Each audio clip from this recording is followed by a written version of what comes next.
Naka-experience na rin ba kayo na nag-pregnancy test kayo tapos negative? And then kinaumagahan nung gumising kayo, nagulat kayo kasi tiningnan ninyo na positive na pala kayo. So nag-double line na yung pregnancy test nyo. Or kaya nag-pregnancy test kayo ng morning pagkagising nyo and then namalengke kayo, tapos pag uwi nyo, nakita nyo na positive na yung result, nag-double line na yung pregnancy test nyo. Basahin natin tong situation ni ma'am para lalo kayo makarelate at ma-educate kayo paggamit ng pregnancy test. Sabi dito ni ma'am, nag-PT po ako nung March, negative naman siya. Then one time nag-PT ako, tiningnan ko negative one time lang.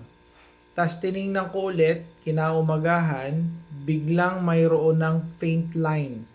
Hanggang sa nag-try ulit ako ngayong April, negative siya. Tapos mga ilang oras or lagpas ng 5 minutes, may faint line ulit. So tingnan natin yung kanyang situation. 2 beses niya na-experience yung faint line na sinasabi niya. Dito sa taas, no, sinabi niya dito na nung tiningnan daw niya ulit kinaumagahan, biglang may faint line. That is the first faint line.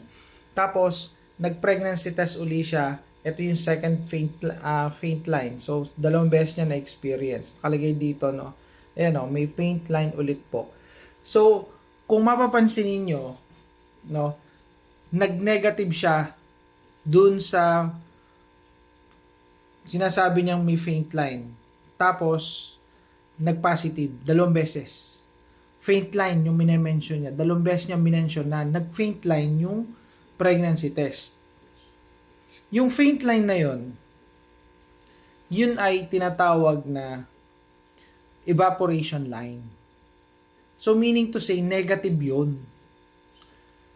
Kaya lang nag-positive yun kasi nababad na yung pregnancy test. Tumagal na. Kaya nga ang instruction ng mga pregnancy test ay dapat ay basahin ninyo ng 1 to 5 minutes, 2 to 5 minutes, hanggang doon lang yung reading. Bakit? Kasi meron ngang evaporation line. Ito yung line na transparent na guhit. Hindi siya red, basically. Nakakalito ito. Kaya nga dun sa mga nagme-message sa akin, sobrang daming message na nare-receive ko na ganyang situation.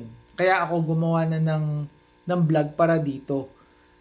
Na sinasabi ko sa kanila na evaporation line yun, huwag silang malilito. At the same time, sabi ko, itapon nyo na pagkabasa nyo within 5 minutes. Halimbawa, inihian nyo o nilagyan nyo ng ihi yung pregnancy test. Pag nabasa nyo na, naka 5 minutes na, lumabas na yung result, naka 5 minutes na, yun na yung result, itapon nyo na, i-dispose nyo na. Huwag nyo nang ilagay sa lamesa o ilagay kung saan. Kasi, pag bumalik kayo dyan, malilito kayo Masisira yung inyong pagkakabasa doon.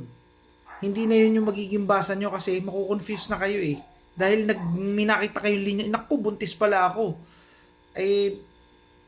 Ganun na mangyayari. Hindi, ganun na magiging interpretation ninyo. Kaya sinasabi ko na itapon nyo. So, ang tawag dyan ay evaporation line. Huwag kayo malilito. Okay, doon sa mga nag-message sa akin na, Sir, kinabukasan buntis na ako. Paano kinabukasan buntis ka na? Kasi nag-positive na yung result. Sabi ko, anong oras mo ba tinig? Nag-take ka bago po ako matulog. So, ibig sabihin, magdamag na nababad yung ihi doon sa pregnancy test or magdamag na yung pregnancy test. Kaya nagkameron ng ganon. Evaporation line yun. Okay, remember, evaporation line yan, negative result yun. Hindi kayo buntis. Bye for now.